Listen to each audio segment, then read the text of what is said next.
Take one. How you doing, America?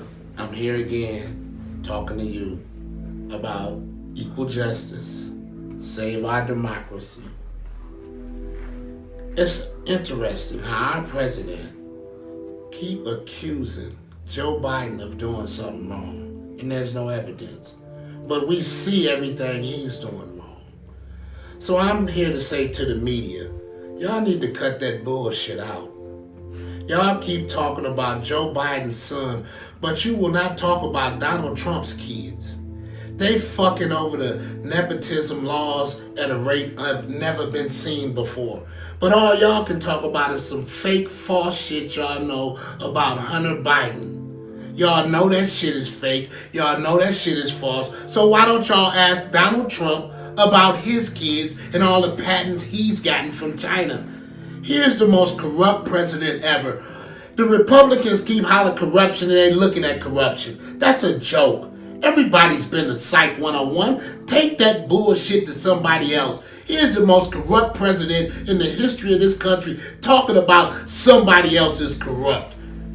Get the fuck out of here with that nonsense, white folks. Wake up. Y'all act like y'all at a Rwanda time. Y'all committing genocide to everybody, and then after all this shit over, y'all go, oh, we snapped out of Donald Trump's as trans. So he didn't put a trans on y'all, and y'all gonna create Hotel Rwanda right here in America. Y'all gonna sell the democracy out to a dictatorship. Everybody doing it. I got to take my hat off to the Houston Rockets. That is the only team I will be cheering for, buying jerseys, hats, and everything else this year, because it's the only team that had the decency to speak out about the NBA playing in a communist nation where these people are being tortured. The very people they playing or going to play before can't even come watch them play. That's a mockery. And we as black people and black players in the NBA should be ashamed of ourselves to walk out on a court and play where people are being treated like slaves, like we were. And y'all could walk out there and play a game of basketball? Don't say it on your phone. Is it that serious? I thought freedom, justice, equality. I thought that's what we were about. I didn't think we was about $3 billion the NBA make, so fuck these people over here being treated like slaves and dogs because we making $3 billion. And by the way, we using black folks mostly to do it.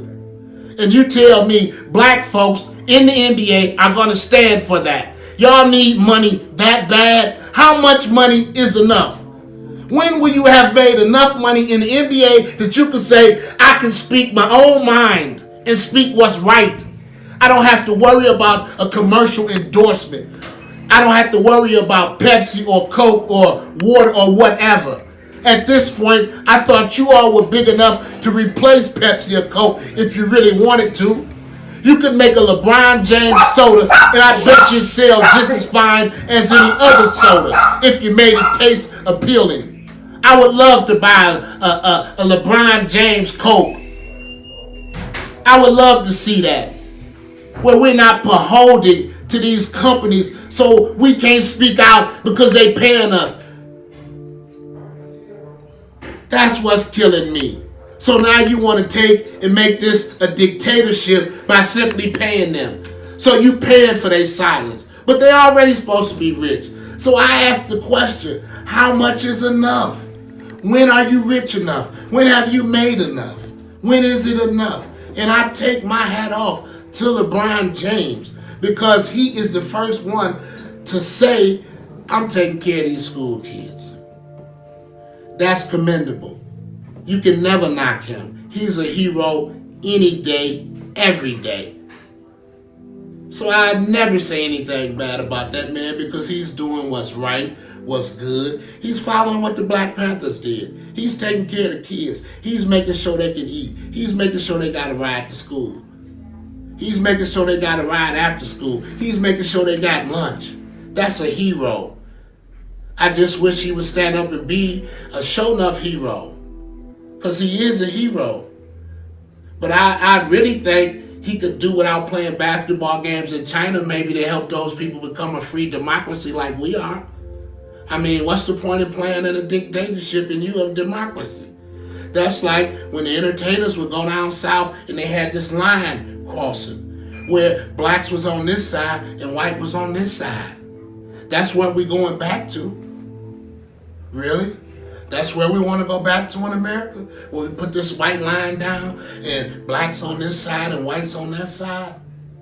Wow, I thought we was past that. We going back to the Wild Wild West. Y'all remember that? When you could go in the bar or the saloon, have a drink with a brother, y'all have a disagreement, and you invite him outside for 10 paces and kill him. Is this the America we want to go back to? We want to go back to the Wild Wild West days where we just go in the saloon, have a drink, get drunk, look at that nigga, say, I don't like you, nigga, come on outside and take 10 paces, I'm going to kill you. NRA. We've lived the Wild Wild West days, but the NRA taking us right back. That's what it is. We've lived that point in history, so we already know how it is to have that many guns and everything in your society like that. So how can we not stand for equal justice? But this is what y'all sold us all our lives. My father was locked up and given 60 years for a non-violent crime. My father's crime was a black man getting money. That's what his crime was. My father was a black man getting money crime, loving black folks. The first thing, and I swear to God, crossed my heart, before my father got out of jail, on that first big case. Before you get out, they pull you in there and show you everybody who talked against you, what they said against you.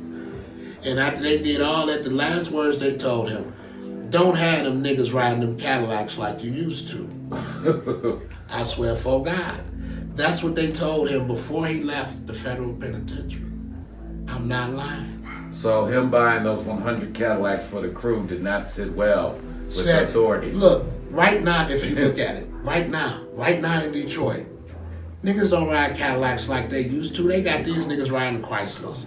They done already took them out of Chrysler, out of Cadillacs and Ford. Right, I ride around the city right now. I see more Chryslers than anything. This is a Chrysler town. I thought this was the Motor City. I thought we rode it all. Especially the big three, Cadillacs, Fords, and Chryslers. Now all we ride is Chryslers. They done took the Fords and the Cadillacs, the Continentals and the Cadillacs. Ride around the town, look. Maybe they can't afford Cadillacs anymore. Well, that's because they don't vote. And I'm really calling on the public to get out and vote. I want to say this while I'm talking now, just one heads up. August the 16th, 2019, Carter Park, Houdini did a performance. It was wonderful. I had never seen Houdini and I always wanted to, and I caught him for free. And what I'm giving them a heads up on is, after the concert, they had turned it out. They gave a beautiful performance. But one of them had sense enough to come back to the stage after all of them had left the stage. And they remembered and thought and came back to the stage and said, please, people, we got to get this man in power, out of power. Would y'all please vote? Even Houdini. I was so impressed by them doing that. That really made my night. And that was August 16th, 2019 in Carter Park, Fort Lauderdale, Florida. And they gave a beautiful performance. Hello to Houdini. Shout out to Houdini. I love the performance. We all over 50, baby, and still getting down. Peace and love. Thank you. Thank you. Like, share, subscribe, hit that notification bell. And thanks for viewing. Peace.